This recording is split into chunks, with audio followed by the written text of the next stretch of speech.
Con el tiempo aprendemos muchas cosas, ¿no? Cómo vernos, cómo comportarnos, cómo encajar. Pero también podemos aprender a conocernos y a entender quiénes somos. Más allá de lo que nos han tratado de imponer sobre lo que significa ser y actuar como hombre. ¿Cuáles son nuestros sueños? ¿Qué es el éxito para nosotros? ¿Cómo queremos sentir y cómo queremos expresarnos? Y la música, siendo la herramienta fantástica y mágica que es, a veces nos permite expresarnos. Bien sea por la letra, por los instrumentos o por lo que sentimos cuando la escuchamos. Muchas veces hay canciones que reflejan perfectamente lo que somos. En este momento yo me siento muy identificado con la canción Beto's Horns, que es una colaboración entre un colectivo de jazz que se llama The Ezra Collective, Fred Again, que es un disc jockey, y Catriel y Paco Amoroso. ¿Por qué? Porque es todo lo que quiero sentir en este momento. Es como alegría de vivir, energía. También es sofisticada, está muy bien realizada. Pareciera que es como una gran improvisación, pero creo que realmente es todo muy bien pensado y el conjunto es absolutamente maravilloso. Como un gran rompecabezas donde muchas piezas se juntan para hacer algo absolutamente mágico. Hoy, junto a Chic, queremos saber cuál es la canción que refleja la versión más auténtica de lo que tú eres en este momento. Recuerden ir a nuestra página de Instagram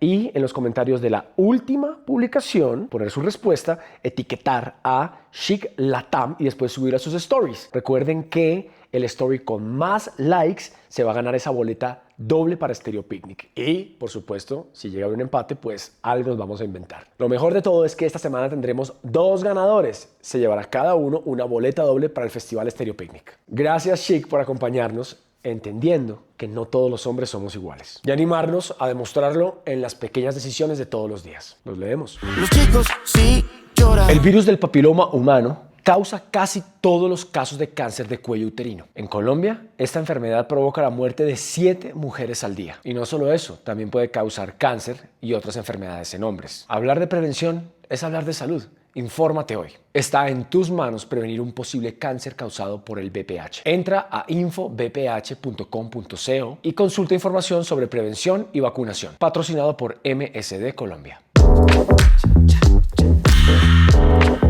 Bienvenidos a Los Hombres Sí Lloran. Este es un espacio seguro, dedicado a hablar de un tema fundamental que, como hemos ido aprendiendo a través de estos encuentros, nos atraviesa a todos, nuestra salud mental. Acompáñame en conversaciones profundas, honestas y llenas de atención, con invitados y expertos, para seguir normalizando esta conversación y, entre todos, encontrar mejores herramientas para vivir y sentir mejor. Este episodio llega a ustedes en alianza con Celia, la plataforma líder de terapia en español en Latinoamérica, que entiende nuestra cultura, el contexto desde el que sentimos y la importancia de hablar en nuestro propio idioma. Celia trabaja desde una idea clara. La salud mental no tiene una sola forma. Cada proceso es distinto y hablar, cuando se hace en un espacio seguro, puede cambiarlo todo. Porque estar presentes para lo que sentimos es parte del bienestar. Soy Juan Pablo Raba y estamos de regreso con Los Hombres Sí Lloran, donde nuestra vulnerabilidad se convierte en nuestra mayor fortaleza. Los chicos sí lloran. Bienvenidos a Los Hombres Sí Lloran. Gracias por venir. Sé que estás en ensayos de teatro. Sí. No sé si estás en algo más porque pues has estado muy ocupado en los últimos años, pero ¿qué tal si te presentas simplemente para los que tal vez no te conozcan? Ok. Pues yo soy Emanuel Restrepo Zapata y en la vida me dedico a actuar. Hice teatro desde muy chiquito y últimamente, como los últimos años sobre todo, me he dedicado a eso, a actuar mucho, y eso me ha traído como muchas cosas muy chéveres, y eso hago la mayoría del tiempo. Soy un hombre que está, yo creo que, encontrando muchas formas y muchas maneras de poder estar tranquilo y de poder como desarrollar lo que más le gusta hacer, que en mi caso es eso, como de verdad lo disfruto mucho, actuar y vivir como del arte. Yo mucho tiempo soñaba y pensaba como, yo quiero vivir de esto que yo hago y que disfruto, y eso está pasando. Entonces ahí estoy y estoy tratando de encontrar la mejor manera para hacerlo. ¿Y de qué vivías antes? De lo que fuera, de todo. Viví muchas, o sea, pues como que vivía muchas cosas. Viví mucho tiempo de mis papás, que me mantuvieron hasta muy grande. Después trabajé en muchas cosas, fui mesero, hice domicilios. ¿Domicilios pre-Rappi? Sí, era una época rara porque fue pandemia, entonces Rappi igual estaba como en un limbo ahí, y una de mis mejores amigas tiene un asadero de carne llanera. Y ahí era donde yo trabajaba. Ahí trabajé pues en otros restaurantes también, pero ahí trabajé también mucho tiempo siendo mesero.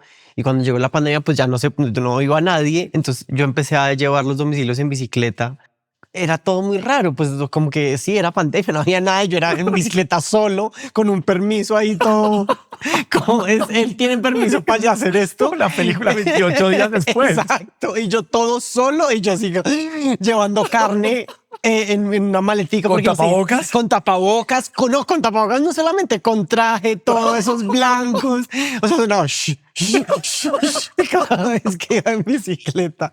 No. Eso fue la vez que hice domicilios. Pero también trabajé en otros restaurantes, pues también fui mesero en otros restaurantes. También hice mucho teatro como pedagógico, Ajá. como para colegios y eso, y también de eso pues viví un tiempo. ¿Qué más? Sí, como que siento que han salido hay varias cosas y ya, como que improvisaba mucho. Y también hacía cosas, por ejemplo, de impro, de shows de impro, entonces de eso también me daba un poquito para vivir. Sí, como de todo, improvisaba. Ahí le daba. Pandemia, eso fue ayercito nomás, o sea. Mira, que a mí me pasa una cosa, yo no sé si a usted pasa, pero a mí me pasa una cosa muy rara con la pandemia, es que yo siento que fue hace años, pero después yo voy a ver y no es hace nada. Sí, no pero es yo tengo tanto. un recuerdo como de que fue hace mucho. Y lo que pasa es que creo que han pasado muchas cosas, porque justo después de la pandemia fue que empieza todo esto que te digo, como de empezar a vivir de la actuación y que fuera mucho más como intensa. Entonces yo siento que tengo como una suerte de recuerdos de que han pasado muchas cosas, pero en realidad sí, es cierto lo que dices, que es ahorita, ayer. Tal, ¿y en qué momento puedes decir que empiezas a vivir del arte, de tu oficio? O sea, yo creo que como cómodamente, porque digamos que antes pues ahí me las inventaba, pero cómodamente y como con mucho más tranquilidad cuando arrancó a grabar la serie la primera vez. ¿Ese es tu primer papel grande en televisión? Sí, o sea, sí, yo creo que sí. Yo ya había hecho Noticia de un secuestro también en plena pandemia, lo que pasa es que es un papel mucho más chiquito, pero mi primer papel protagónico Ajá. pues como que fue la primera vez. Entonces sí, como que yo creo que ese es el primer momento, como la primera vez ahí yo como, ok, y después de ahí no ha parado, ha sido como una bola de nieve que va, La va, primera va. vez es un trabajo muy bello. Gracias, Juanpa. O sea, lo es la serie, todo es fantástico. Sí, es lindo. Mira que a mí me ha pasado sobre todo en estos últimos meses que ya se acabó la primera y como que han pasado ya como un tiempo de, no sé, como de decantar todo lo que se vivió. Fueron casi 3 años de hacer la serie y como que esa sensación de saber que ya no, ya estuvo, que además yo estaba muy contento como con haberlo terminado en ese tiempo, como, ay, pues ya, como que no, tampoco darle más larga solamente porque es una serie buena y entonces seguir haciendo cosas no me parecía tan bien. O sea, yo estaba contento con terminarla, pero igual ahora, después de que la he terminado, dije como, era un gran, o sea, como que era un gran proyecto. Me da miedo que después diga, uy, éramos felices y no nos dimos cuenta. Como que me da miedo esa sensación porque creo que coincidieron muchas cosas en la primera vez. Un equipo, la gente, ¿qué pasó? ¿Qué va a pasar, amigo?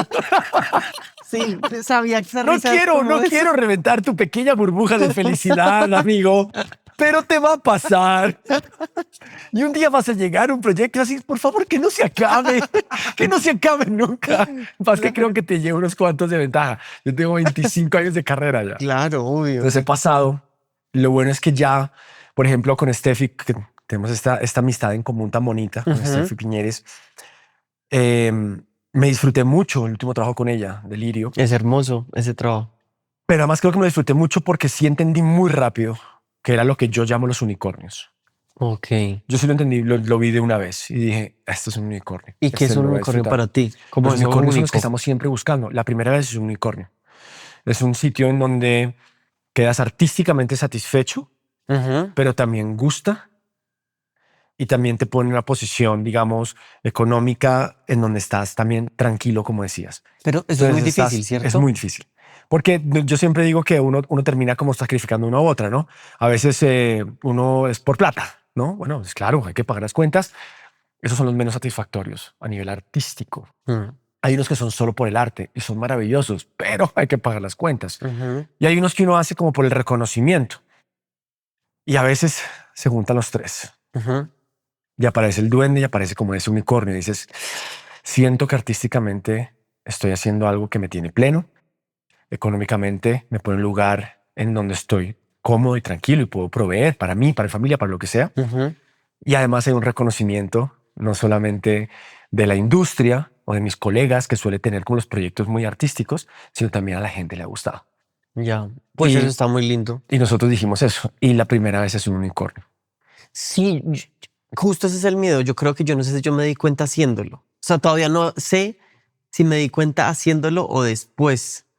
Porque ahora que han venido otros proyectos y que han pasado otras cosas, digo como, ay, pasamos muy bueno, es una gran serie, o sea, de verdad, se juntaban muchas cosas. Total. Y creo que eso no es tan fácil. Cuando hice Carmelo para Rigo, yo me acuerdo que al lado de como todo ese éxito que vino, como de, ay, qué personaje, qué chimba, todo lo que pasó, yo me acuerdo que también pasé momentos de mucho abrume porque yo dije, esto no va a ser a repetir. Pues Ujú. quién sabe yo cuándo más voy a tener la oportunidad de hacer un personaje así, porque es que para que salga un personaje así tienen que juntarse tantas cosas Sí. y tan místicas, no sé cómo llamarlas, como que yo no sé qué tiene que pasar para que llegue eso. Entonces también era como aprovecho esto, era como, ay, como, marica, tengo que coger esto de alguna forma porque se va a ir y tal vez nunca más yo vuelva a ser un personaje como Carmelo. Entonces era como mucho miedo. Yo creo que ese miedo pues como que se empezó a transformar y lo logré disfrutar mucho también en ese momento, pero me acuerdo que también vino ese susto y esa sensación de también como esto es un unicornio, como un personaje unicornio. Ujú. Y no sé si vaya a volver a llegar algo así. No de esa manera. Tal vez es lo Seguramente. bonito del arte. Pero, oye, empezaste diciendo que como de forma muy estoica tal vez, y es que eres un hombre que está como tratando de tal vez vivir tranquilo, dijiste, o como Ujú. de vivir en paz con su vida, con sus cosas. ¿A qué se debe como esa conciencia? Porque realmente cuando yo empecé, o cuando yo digamos que estaba en el momento de carrera que tú estabas, como que realmente no pensaba mucho en eso, era simplemente como, vamos toda la vez, o sea, ¿no? Como fiesta, rumba por aquí, por allá, como que no pensaba mucho en el balance. Ujú. Tú parecieras tener eso presente en tu vida, o por lo menos pensar en ello. Ujú. ¿Es así? Trato de pensarlo, no sé si lo logré. Yo creo que lo dije porque mm, últimamente he estado pensando mucho, digamos que el último año, he estado pensando mucho esto es una obviedad y seguramente todos en algún momento lo hemos pensado o se nos ha atravesado, pero no sé por qué para mí ha estado tan presente y es lo efímero de todo. Y claro, como he venido de tanto trabajo y de hacer tantas cosas, lo cual me hace sentir muy bien y me siento muy agradecido, también digo como, ay, marica, y ya eso, como ya la pandemia fue hace nada y se pasó tanto y han pasado tantas cosas y me da miedo como no estar tan realmente consciente de lo que pasa al lado. Entonces como que he pensado mucho como en eso, en poder tener una sensación de más tranquilidad y de más calma al hacer las cosas, porque creo que es un mundo que nos tiene demasiado como sobreestimulados con cosas. Entonces, además de que está eso, el trabajo, de que viene una cosa de que los amigos, estamos súper estimulados con todo lo que está pasando con la tecnología y con lo que no tenemos al frente y me da miedo como perderme de lo esencial. Entonces, últimamente sí he estado pensando como en, ok, ¿cómo puedo disfrutar esto que me está pasando y vivir esta vida que está llegando, pero con más calma y más conciencia? Y más entendimiento sobre todo, como que yo creo que sí, también ha sido en unos años de entender quién soy, como después de los 30 para mí fue como, o también un descubrimiento muy particular de mío como hombre.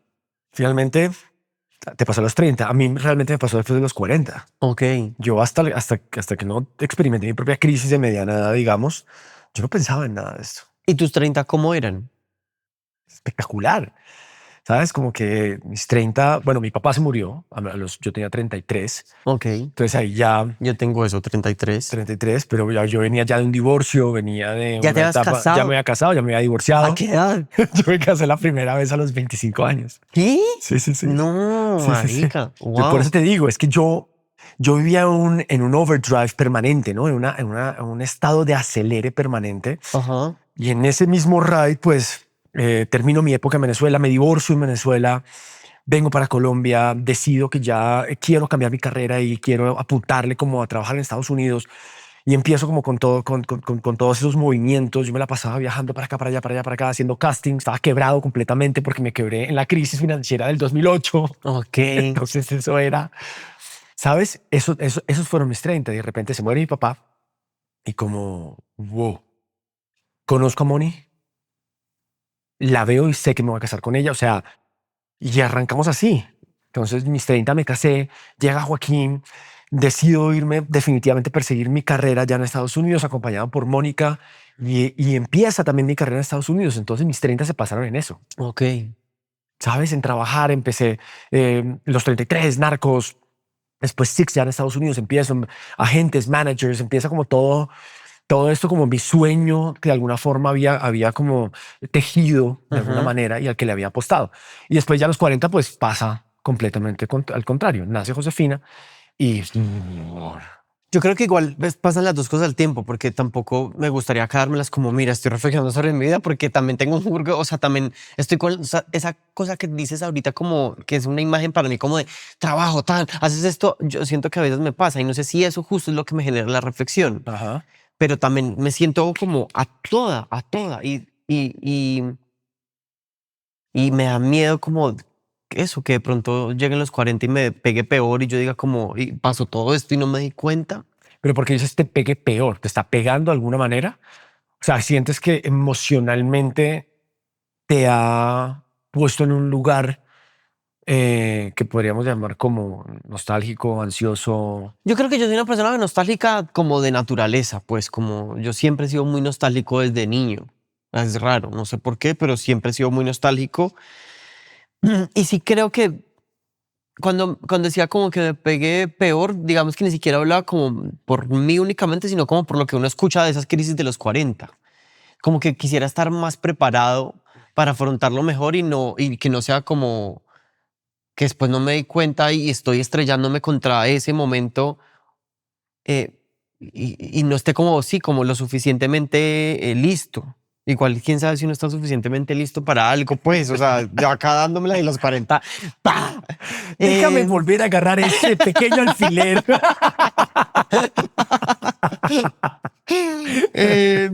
sí, no sé, es que, ay, no sé, es raro.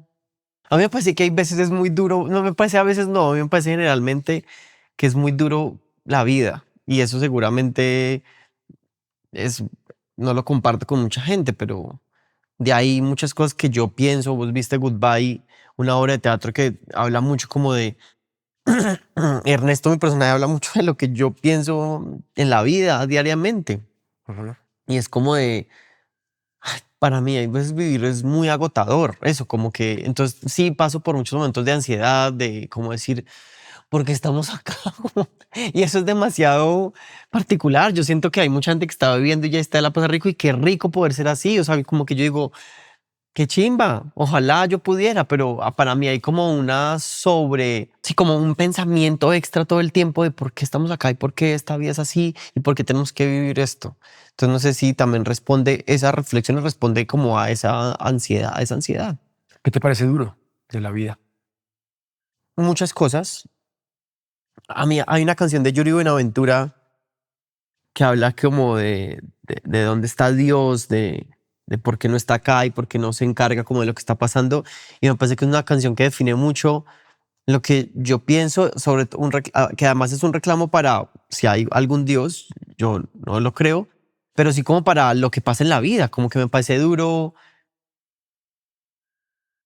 que tenga que ser como que tenga que ser tan sufrida. Yo creo que a veces deberíamos estar viendo como animales, como perros que están ahí y les den comida y ya está. Como que yo veo un gato y yo digo, ay, qué chimba, qué rico, quisiera ser uno y no tener que robar. O sea, ser adulto es duro. Esta semana, después de hace muchos años, que yo soy muy llorón, pero después de hace mucho tiempo hice una videollamada con mis papás a llorarles literalmente Me acaban de decir que tengo hipertiroidismo, hipotiroidismo. Y yo como, no quiero ser adulto.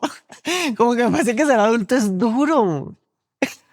No sé, como que yo digo, qué pereza, ¿por qué estas enfermedades?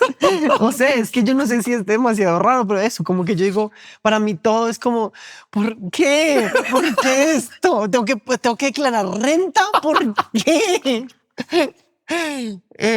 ¿Por qué no me dijeron que era así? Me hubiera devuelto. O sea, porque cuando en la guardería, cuando me dijeron que tenía que ser así, yo, no, gracias, yo me quedo. O sea, esa es la sensación, como que me parece que es difícil. Y yo creo que hay gente con mucha sabiduría que sabe afrontarla, y yo creo que hay otra que no, que se llena de susto y de miedo y dice como, ay no, por favor, no. Eso ¿Qué te da miedo? todo. Vivir. No, mentiras, pues me dan miedo muchas cosas. Hay días también que no me da miedo y me siento como súper poderoso. Digo, ¿cómo fui capaz de hacer eso? Hoy en día que estoy montando una obra de teatro nueva, digo, como no me está dando miedo aprenderme toda esa letra y pararme en un escenario y decir que soy actor, eso, para mí eso es irrisorio, como que yo no entiendo cómo tengo la fuerza, la voluntad para hacer eso. Pero en general en mi vida como que sí, soy temeroso, me da mucho miedo enfrentarme a la vida con todo lo que eso conlleva. Desde algo tan sencillo como salir a la calle, exponerme a que la gente me vea y caminar por la calle y pensar que me puedo hacer algo, desde algo tan sencillo como eso, pero también algo como tan profundo como vivir y tener que vivir y tener que tener una carrera y tener que trabajar y tener que enfrentarse a las relaciones, a las personas. Sí, yo considero que soy una persona miedosa. Y esto se junta, ¿no? Ay, no, perdón, me siento como en sesión de terapia, marica. O sea, la gente va a decir como ese muchacho está mal, ¿no? Pero voy a terapia, tranquilos. ¿Por qué vas a terapia? Por esto, ¿cómo no? Es que, ¿por qué te ¿Por parece? qué te parece que no debería? ¿Hace cuánto vas a terapia? Desde los 30. No tanto. No tanto. Ok. Pues 3 años. ¿Y por qué empezaste a ir a terapia? Porque pareciera, además, perdóname, pero coincide con pospandemia. Sí. 28 días después estás llevando domicilios a, de repente estás en la primera vez, estás viviendo o sea, estás cumpliendo tus sueños. Sí. 30 terapia cuando pareciera que todo realmente estaba como acomodado. Se estaba acomodando. Yo creo que las cosas se estaban acomodando y yo creo que esa ida a terapia respondía a varias cosas. Uno, yo creo que tuve el referente muy claro. Yo en ese momento salía con una chica, Camila, y ella iba a terapia desde hace rato. Entonces tener ese referente al lado fue como, ok, tú vas a terapia, y ella me empezó a hablar del tema y además ella era súper, o es una persona toda empoderada como de la salud mental, y que sabía mucho, que sabe mucho.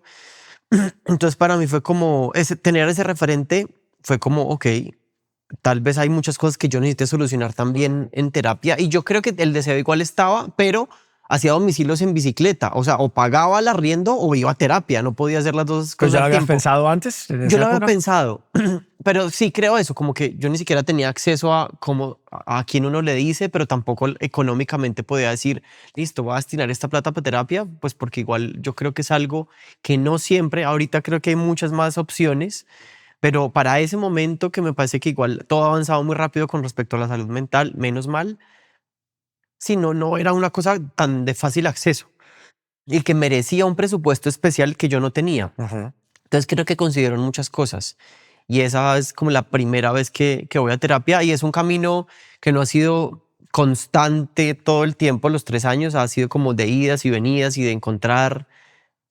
A mí siempre me gusta la imagen como de encontrar terapeuta como encontrar pareja. Para mí ha sido como, listo, encontrar por acá este tipo de terapia no, o esta persona no me gusta tanto.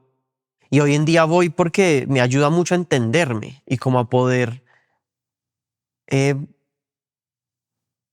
como transitar todo esto justamente que estaba hablando. Pero yo sé que me sentía en terapia porque creo que son preguntas que uno tiene todo el tiempo y vainas con las que uno está, y que yo creo que uno alcanza a trabajarlas en conversaciones como estas, pero también conversaciones con amigos, con su familia, en fin. Pero creo que la terapia está pensada, y por eso son especialistas en eso. A mí me sorprende mucho de mi terapeuta, por ejemplo, cómo hace las preguntas particulares para yo ahondar en el tema que que yo no sabía que yo necesitaba trabajar y que ahí está. Como que yo le empiezo a hablar de todo esto y me desahogo, me vomito y él me dice, ¿y por qué ta? Y yo, "Ah, ¿cómo? ¿Por qué preguntaste eso? Es por ahí que necesito y creo que me ayuda a entenderme, como a poder, esta imagen la tengo, como de vomitar y desenredar eso que está ahí. Importantísimo lo que dices. De hecho, nosotros trabajamos con Celia.com, que es una Ajá. plataforma para hacer la terapia más accesible y asequible. Pero aparte, dijiste una cosa muy importante y es que una de las premisas de la plataforma es encontrar a la persona adecuada para ti. Claro. Es que no siempre es, ¿me entiendes? A veces no hay química con un terapeuta o una terapeuta y tienes que dar un par de vueltas y tumbos. Pero de acuerdo, la idea más de estas plataformas es que pueda ser más accesible porque efectivamente unos costos para la seguridad social. Hemos tenido un par de charlas en donde pues pareciera que no está establecido un modelo que funcione claramente para la gente. De Entonces, acuerdo. tenemos este tipo de ayudas, pero qué importante que puedas reconocer, o sea, que puedas reconocer y aceptar que además te ayuda. Sí, me ayuda mucho. Yo creo que para mí es muy importante. También hay momentos en los que me canso y digo, ay, yo no sé, no entiendo en qué estoy y me voy un rato y después regreso, que también me parece importante. Se ha creado un inconsciente colectivo en este trabajar la salud mental que es tan necesario, que también hay veces tienen unas corrientes muy complicadas en los que es como todo el mundo debe ir a terapia, tienes que ir. Y yo sí lo creo, pero es como, creo que cada quien lo tendrá que encontrar esa respuesta. 100%. Se me parece que exigirle a alguien que vaya o decirle a alguien que tiene que trabajar algo en terapia, a mí me parece un poco incluso violento, pero también es como poco necesario, como deja que tú lo descubras a menos que alguien te pregunte. Pero creo que también hay una cosa como de, se volvió ya de todo solucionarlo en terapia. Es como no puedes tomar mate, solucionarlo en terapia. Como, Sí. ¿cómo ese tatuaje? Es exacto. Es Ay, a mí horrible. me desespera. Y otra día leía, por ejemplo, algo que con el tema de las redes sociales y demás, por ejemplo, hace unos meses se puso de moda la palabra narcisista. Ah, sí. Entonces, claro, es que mi ex narcisista, Todos son mi narcisistas. papá narcisista, mi mamá es una narcisista. Entonces también hay una cantidad de gurús de internet y una cantidad de... Parce, yo siempre digo, yo lo que nunca te voy a dar es un consejo. Ya. Nunca. O sea, si me pides y me dices como qué opinas de... Y tengo varios amigos que lo saben. Ajá. Porque si tú me pides un consejo o mi opinión, yo te voy a decir la verdad. Claro. ¿Me entiendes? O por lo menos lo que... Y es una opinión. No quiere decir que sea un hecho. Pero, a mí me aburre mucho. Me aburre mucho este tema de las vidas perfectas, planificadas o cuando se ponen de moda que este es la receta para el éxito, ¿no? Creo que no es para todo el mundo. Creo que a mí me ha ayudado mucho. O sea, yo soy una persona que necesita terapia, pero fíjate que mis visitas a mi terapeuta se han reducido considerablemente desde que empecé este programa. Ok. Y es que este programa para mí, estos espacios terminan siendo terapéuticos. Totalmente. De hecho, después te voy a pasar la cuenta porque pues, Porque pues, soy un terapeuta. Tú lo dijiste antes, me siento haciendo terapia. Bueno, entonces Bueno, ya quedó claro. Oye, ¿y tú hace cuánto vas a terapia? Yo empecé a ir a terapia. Yo siempre he sido de procesos bioenergéticos, sobre todo, Ajá. porque yo, aunque no lo parezca, yo soy un poquito como el salmón, yo soy un poquito contracorriente. Ajá. Y si todo el mundo dice que la medicina tradicional es lo que hay, yo me voy por algún otro camino. Ajá. O sea, siempre he sido así. Yo empecé con unos procesos de psicología bioenergética hace unos años, que por cierto en su momento me ayudaron mucho. Entonces yo diría que empecé más o menos como a los 30, igual, en toda esta velocidad, en todo eso. Ya. También empecé como justo a los 30 con eso, tal vez después del divorcio, de todo lo que la quiebra y de todo lo que venía. Ujú. Y después dejé un buen tiempo igual y empiezo con constancia como a los 42, después del nacimiento de Josefina, Ok. al identificar pues mi crisis de la mediana edad. Ahí arranco. Oye, y te iba a preguntar otra cosa, ¿puedo? Claro. Que ahorita que me preguntaste que si tengo miedo, ¿a ti te da miedo? Es que, o sea, sí, tengo esa pregunta, pero además también creo que tengo un prejuicio. Yo tengo un lío muy grande con los hombres heterosexuales. Ok. Porque, y me acuerdo de esto cuando hablo del miedo, porque creo que justamente, por ejemplo, viene, por ejemplo, eso de pensar como yo tengo tanto miedo porque soy un hombre que no es heterosexual. Como que, y ahí creo que está el prejuicio, porque todo lo que estoy diciendo está muy mal, ¿no? Ujú. Pero pasa, ¿no? Y justamente de eso se trata también, de entender que, pues, que tenemos un montón de líos en la cabeza que no responden a cosas siempre positivas. Entonces, cuando me lo preguntaste, después dije, marica, este man no debe tener nada de miedo. Como seguro, grande, hombre, macho heterosexual. O sea, Tú no has visto este programa, ¿verdad? Tú no lo has no, yo visto lo he acá visto. chillando Yo lo he visto. como una Magdalena. Pero aún así, creo que tú respondes a ese modelo de man, aunque lo he visto y te he visto en ese lugar, para mí sigues estando en ese, sí, como en esa figura que yo tengo, que están muchos hombres en mi vida y yo me siento muy distinto a eso. Entonces también digo, yo tengo miedo, ellos no tienen, que seguramente sí. La respuesta seguramente ya la tengo, pero quiero, por ejemplo, saber ¿a qué?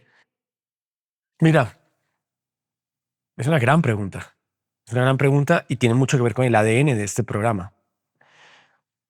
Justamente yo sé que yo encajo en ese molde. Ujú, Yo lo tengo clarísimo.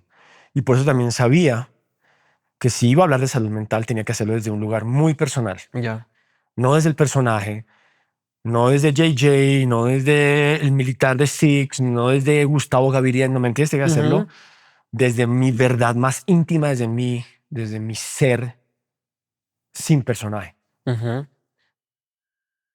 Y justamente lo que pensaba era, si yo consigo mostrar que no me da miedo mostrarme vulnerable, ujú. otros hombres que tal vez sienten que no encajan en ese molde puedan también levantar la mano y decir, si este man puede sentir miedo y puede decirme a mí que le da miedo, entonces yo también pueda. Es un gran ejercicio de empatía para mí. Total. Y es decirte, compadre, esto que tú ves, que esta carrera que seguramente muchos consideran que es como soñado, ¿no? Y que todo tiene que ser perfecto y que no hay problemas. Ujú. Yo también te quiero mostrar a ti que yo también siento miedo. Y a veces mucho. Y tengo miedo me da miedo fallarle a mis seres queridos, fallarme a mí. Y me fallo. Y me da miedo que no me quieran, me da miedo que no me acepten, y me da miedo que le pase algo a mis hijos, me da miedo que le pase algo a mi esposa, y me da miedo fracasar, y me da miedo no tener suficiente, me da miedo no ser suficiente, me da miedo que no me acepten como lo que soy. Sí, Ujú. todo eso me da miedo. Pero al igual que tú, me levanto y monto la obra y me aprendo las hora y 40 de diálogo Ujú. y pago mis impuestos y me da mucho miedo cada vez que me escriben las contadoras y me da miedo pensar en Josefina de 20 años, con mi hijo adolescente, que estamos en estos días pasando por unos momentos también curiosos. Claro, claro, muchos, muchos miedos. Y también me da miedo que esto que yo he construido falle, que se rompa. Entonces, respuesta larga para pregunta corta, No, gran respuesta. muchos, muchos, muchos miedos, pero al igual que tú, yo busco la vuelta. Claro. Y si es con terapia, es con terapia. Y si es con deporte, es con deporte. Y si es con familia, es con familia. Eso, ¿me entiendes? Pero no quedarme y no tragarme eso, porque es que me mata, me mata, me mata, me mata, me mata. Yo, no, yo creo que ahorita, justo escuchándote, pensaba como seguramente es que todos estamos llenos de miedos y lo que creo es con lo poderoso que decías de este espacio, de este podcast y como esa epifanía que tuviste en tus 40 al hacer esto, creo que también es que se le hace una exigencia a los hombres muy grande. Al hombre proveedor, al hombre que no se puede enfermar, al hombre que tiene que responder, ¿no? Como que yo muchas veces también he pensado en mi papá, en esos, en eso que uno lo carga de no puedes sentir miedo porque es que me tienes que ayudar y me tienes que decir qué hacer.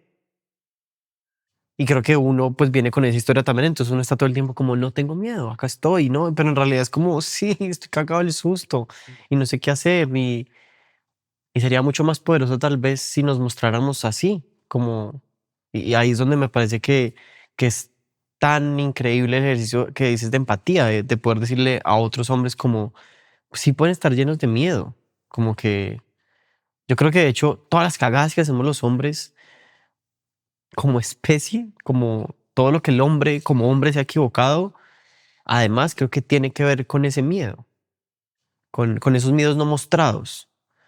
Muchas veces, por ejemplo, cuando he estado en casos de abusos o sí, como de abusos de hombres hacia mujeres, em, que hay veces, por ejemplo, no solamente son abusos sexuales, abusos verbales o abusos de poder.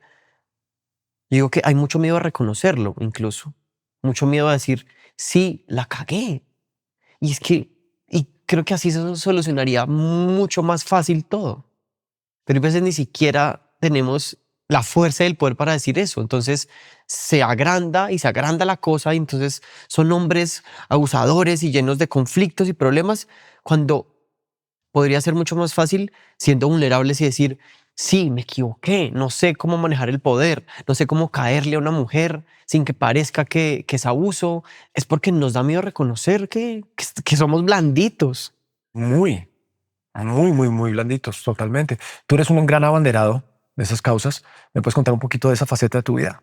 De De la defensa de derechos humanos, derechos de la mujer. O sea, sí, es algo que ha llegado últimamente y me parece que ha llegado más sin buscarlo mucho. Creo que justamente desde estas reflexiones y desde este como autoanálisis de decir como que es necesario ser un poco más vulnerables. Y creo que eso que dijiste ahorita de poder mostrarse empático, creo que es lo que yo intento hacer cuando trato de abanderarme de estas causas y es mostrar que todos con acciones pequeñas podríamos abanderarnos de causas en las que defendamos los derechos de las mujeres, los derechos de los hombres, ¿no? Como de los niños, de los adolescentes y las niñas. Y me parece que sobre todo es necesario, porque lo que yo sentí durante mucho tiempo es que yo no me sentía representado en muchos hombres, por ejemplo. Yo veía un montón de hombres acorazados diciendo que sí que son fuertes y que a que estamos representando. Y para mí es necesario hablar de mi vida para mostrar justo eso, como esto también puede ser un hombre totalmente. que tiene miedo, que es sensible, que ha salido con mujeres y con hombres y que aún hoy no se sabe cómo se define. Esto también, ¿no? Y es necesario por eso, para decirles como eso se puede, porque yo creo que esos referentes yo no los tuve. Y entonces crecer con eso es pensar que eso no existe. Y me parece que mostrarlo, es decir, sí existe. Existe más de lo que creemos. Y es normal. Y es normal. Exacto, normalizar la conversación. Exacto, entonces por eso me parece necesario hablar hay veces de mi vida personal, que también mis papás es, pero ¿por qué contaste eso? Y yo digo como, ¿y por qué no? No porque yo sienta una especie de morbo de decir, miren, esta es mi vida. Yo nunca entraba a alguien, por ejemplo, a mi apartamento. No es ese tipo como de exposición. Es una exposición como más de lo que soy. Entonces, por eso me parece necesario hablar de mí y por eso me parece necesario defender ese tipo de causas y por eso me parece necesario estar en ese lugar. Porque creo que lo que genera es eso se puede. Amo. Te amo. Te amo por compartir esto. ¿Cómo estás en tus relaciones hoy en día? ¿Cómo te encuentras en ese departamento? Pues ha pasado por muchas cosas, lo acabo de decir, como yo a los 30, hasta los 30 años, después de los 19, yo salí del closet con mi familia y les dije que era homosexual y me vendí esa idea como de esto soy. A los 30 eso se destruyó y se desmoronó y yo tuve que armarme otra vez como un discurso improvisado, como no, y todo era como, ¿qué bien? Entonces, ¿qué eres? Y yo creo que estos 30 ha sido eso, como tratar de descubrirlo. Y hay una presión muy grande de la sociedad por define qué eres. Claro, es que a la gente le gusta encasillar. Obvio. Es que encasillar. Y justo eso fue lo que descubrí, como pues no me quiero encasillar, como no quiero. Tú eres el salmón también. Exacto, sí, en ese caso también muy salmón de voy contra la corriente, no quiero, porque él tendría que responderte a ti a una forma de ser. y Y ese camino me ha traído, para responderte, como mucha más tranquilidad. Hoy en día me siento mucho más tranquilo con esa idea de no tener que estar en un punto, sino fluir con lo que vaya pasando y con lo que me vaya encontrando. Estoy en una relación, estoy muy contento, muy feliz. Llevo como 2 años en una relación, o no, 1 año y algo largo. Mm, y eso, como descubriendo ese nuevo camino. He explorado mucho, he probado mucho y eso me parece maravilloso. Y estoy contento, estoy muy feliz como con ese camino y eso que ha ido pasando. No sé qué pase a los 40, ¿no? Como, porque justamente eso, como que creo que es una promesa de no llegar a un lugar, sino ir fluyendo con lo que venga. Oye, ¿cómo ha sido para tu familia lidiar con el niño diferente? ¿Cómo ha sido para tu familia, no, el teatro, el, la carne llanera, no, la fluidez? Yo los admiro tanto. Yo no sé cómo hacen. Yo digo que mis papás, o sea, ya los deberían canonizar, pues les ha tocado duro. Yo creo que sí, es difícil. Y digo que los deberían canonizar es porque creo que frente a todo han respondido Con amor. con amor. Incluso cuando a los 19 salí del closet y hubo conflicto, fue un conflicto que se podía transitar, ¿no? Como que mi papá para ese momento, ya lo he dicho varias veces, me dejó de hablar un tiempo. Y para él fue muy duro, pero para mí también fue como, yo después vine a comprender esto mucho tiempo después y es como, dejémoslo, como si a mí me costó 19 años de mi vida entenderlo, dejémoslo que se tome un tiempo para entenderlo también. Y hoy en día pues es una relación como muy tranquila y basada en el amor. Pero yo sobre todo me siento muy agradecido por la capacidad que tienen de resiliencia frente a todo lo que les llega. Ajá. Como ¿Tienes hermanos? tengo una hermana mayor. Ella no vive acá, ella nació en Estados Unidos porque mis papás vivieron en Estados Unidos, entonces vive allá. Entonces estamos separados y eso para ella es súper duro. Para mí también, lo que pasa es que yo siento que yo soy como más, me acostumbro muy fácil como a esa distancia. Pero también ella ha sido como responsable, muy responsable de tener esa aceptación por todo lo que soy. Mis papás también, con mi oficio, con mi profesión, también siempre tuvieron un apoyo enorme, gigantesco, como tal vez no pasa siempre, ¿no? Como que yo soy en eso también un poco la historia distinta. Muchos amigos míos eran como mis papás nunca me apoyaron, no me pagaron la universidad o no estaban de acuerdo. Para mí esa nunca fue la historia. Siempre fue, ¿quieres estudiar eso? Ok, no sabemos cómo va a ser. Mi papá era ferretero, o sea, vivía en un mundo además de una hombría Claro. muy particular donde el hijo, pues que el artista. Y él cuenta, ¿no? Hay un par de historias que le dicen, ¿y por qué lo va a dejar estudiar eso? ¿Qué va a hacer? Porque no se va a encargar del negocio familiar. Claro. Y aunque él con mucho miedo, porque hoy lo entiendo, creo que era lleno de miedo, pues lo permitió que me vinieras a Bogotá a estudiar arte dramático. Entonces creo que ellos han fluido muy bien con eso y yo solamente pues puedo responder con mucha gratitud. Y una vez más, si pudiera ser como ejemplo, no sé, o referente solamente, creo que con referente está bien más que ejemplo, pues creo que es una gran historia. Yo creo que todos los papás, me parece a mí que deberían seguir el camino de dejar que sus hijos sean lo que quieran ser. Una Barbie girl, mentira, no. Que sean lo que quieran ser, sí, No hay como lo mucho que que puedas sea. hacer, ¿me entiendes? O Sí, sea, lo que puedas. Eso me parece muy admirable de ellos. Y sigue pasando, ¿no? Ahorita, hace 3 años les dije que no, que ya no me gustaban los hombres y no también las mujeres, y también hubo como, ok, vamos con eso. a ti te gustan los humanos. Sí, sí, sí, sí, me gustan mucho los humanos, mucho. Y me enamoro de los humanos y no quisiera como tener que definir algo, no quisiera tener que definirme. Justo ahorita, cuando me preguntaste que quién era, que me presentara, eso era lo que tenía, o sea, como que solo tenía pensando como, ¿cómo me presento sin tener que definirme? ¿Cómo hago? Porque lo que pasa siempre es como, oh, yo soy Manuel y soy actor, y ahí ya te pusiste como, eres actor, entonces tienes que responder a ese molde y tienes que ser eso. Voy a admitir que esa pregunta siempre es un poquito truculenta. de mi parte. Ok. Y es justamente porque yo lo que he descubierto, justamente de las muchas cosas que he descubierto en este camino y en este programa, y es que yo dejé de definirme de esa manera, ¿no? Hola, soy Juan Pablo, soy actor. No, Total. nunca más. Yo me dedico a actuar. Entonces me gustó mucho cómo te presentaste porque él lo entiende.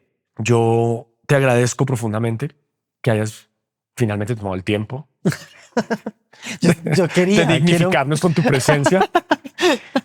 ¿Quisieras decir algo más antes de despedirnos? No, pues agradecerte. Lo que te dije ahorita, de verdad, agradecerte por insistir. No es falsa modestia, de verdad. Cada vez que me decías, como que yo admiraba mucho que estuvieras ahí, porque además yo sí quería estar acá, aunque no se cuadraran las cosas, sí quería. Y quería estar acá sobre todo porque me parece que es un espacio muy poderoso, que como dices tú, y me encanta que esté así de claro, genera empatía. Y creo que de esto he hablado varias veces en los últimos meses. Yo siento que somos una sociedad a la que le hace falta mucho más hombres blanditos y vulnerables. Y creo que con cosas como estas se empiezan, ¿no? Es un espacio que le llega a miles de personas y que uno podría pensar como es una conversación acá en Bogotá chiquita, y yo creo que se va expandiendo y es una onda expansiva, y yo creo que más ondas expansivas como esas son necesarias para que podamos estar todos más tranquilos, podamos tener una sociedad más tranquila, más en paz, y me honra mucho pues poder hacer parte. Muchas gracias. Me alegra mucho haber insistido. Gracias. Ay, marica, el micrófono. Realmente quieto.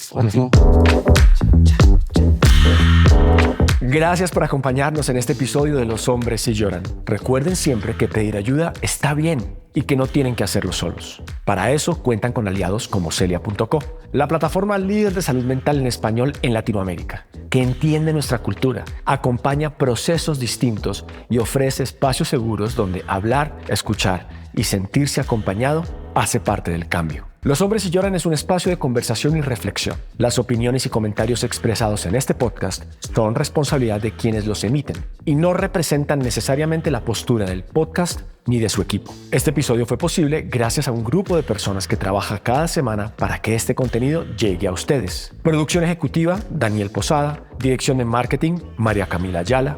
Edición, Camilo Villegas. Cámara y dirección de fotografía, Yanda Comón. CIO, Mónica Fonseca. Gracias por escucharnos. Nos encontramos en el próximo episodio.